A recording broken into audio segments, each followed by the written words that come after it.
Historically, ecosystem ecology was premised on the existence of an important association between species richness and ecosystem function.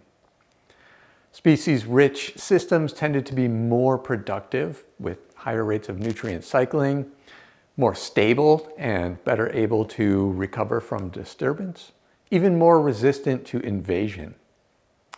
This idea that species diversity affects ecosystem function has informed conservation and restoration programs for decades.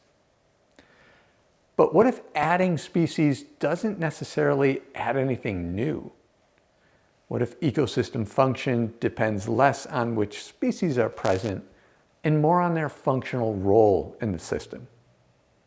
Today, we'll explore how ecological thinking has shifted from species diversity towards functional diversity and why these two may not be so tightly linked.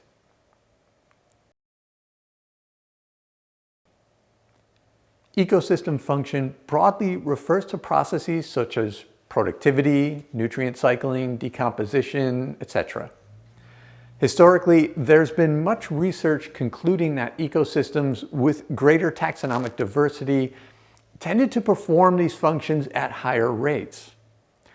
To understand why and how this view has changed, we need to revisit what we mean by diversity. Species diversity has two main components. The first is richness, the number of species present.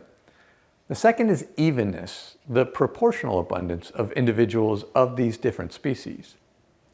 A community can have high richness but low diversity if, for example, one or two species dominates and the others are rare.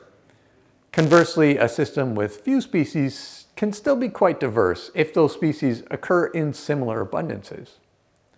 The nice thing about species diversity is that it's fairly straightforward to quantify and therefore easy to compare across systems. The problem, however, with relating taxonomic diversity to function is that it treats all species as if they were functionally unique, which of course is often not the case.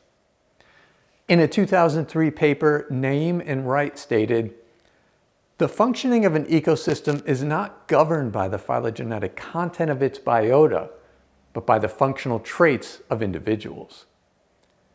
This is an important shift in perspective. To see why, let's consider an analogy. Imagine an orchestra made up entirely of violinists.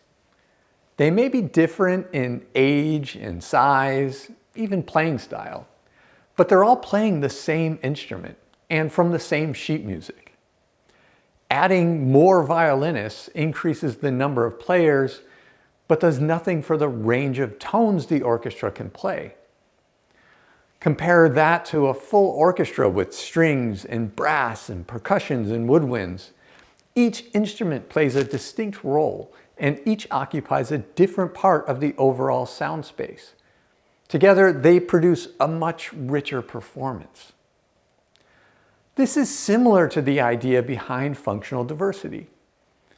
This diversity refers to the range, distribution, and abundance of traits that influence how organisms affect ecosystem processes.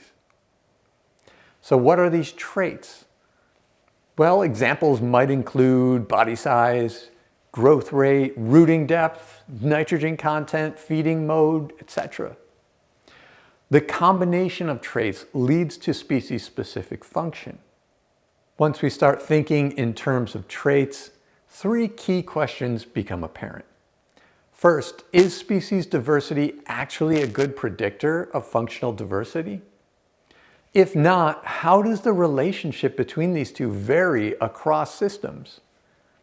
And what are the implications of this for how we study and conserve ecosystems? Biswas and Malik, in their 2011 publication, opened their introduction by referring to the idea that biological diversity implies functional diversity as a naive philosophy of ecosystem monitoring and conservation biology. That's a strong statement for sure. Certainly, there are numerous empirical studies which have shown a positive relationship between richness and function, but the strength of this relationship varies dramatically. When we dive into the research, we can see mechanisms that would actually be at play to decouple these two. The first mechanism is functional trait redundancy. It's likely that trait redundancy is more prevalent in many systems than previously thought. The second mechanism is something a little more nuanced.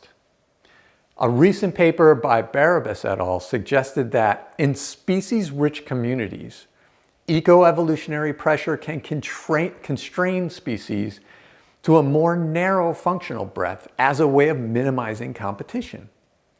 In their work, they showed that the drive toward specialization was so intense that adding a new species could actually reduce the total trait variation of the system, even though you're increasing richness.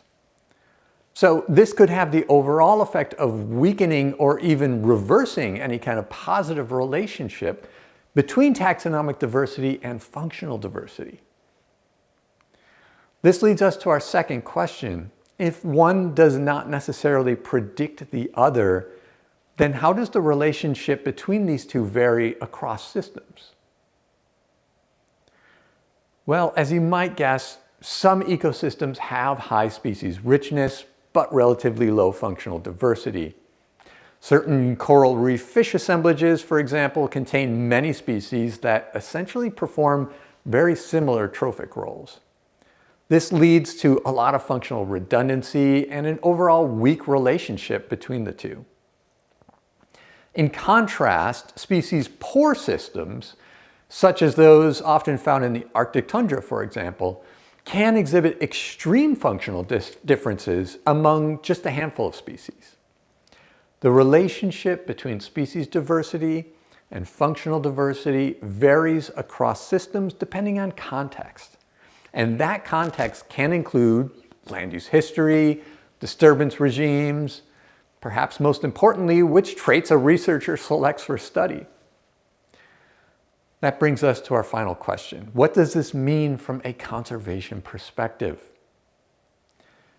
Because species and functional roles can decouple, we should be cautious when interpreting species counts as indicators of ecosystem health, particularly in systems with high richness. Remember, high taxonomic diversity does not automatically mean high ecosystem function or high stability. Likewise, low diversity does not necessarily imply a poorly functioning system. What often matters most is whether key functional roles are present and whether those roles are represented by multiple species. In short, there's no single recommendation here. It's important to be aware of the functional roles of species in the system you wish to conserve.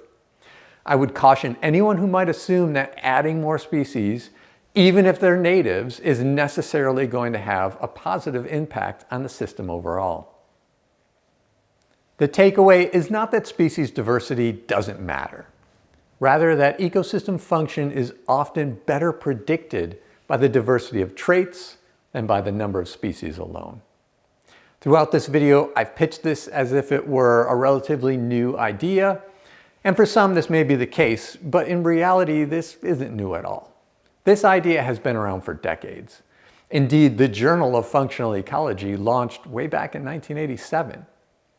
So not a new idea, but one that is still earning its place as a fundamental ecological concept.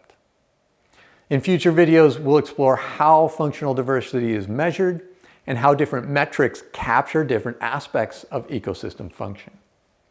But that's all for now. See you next time.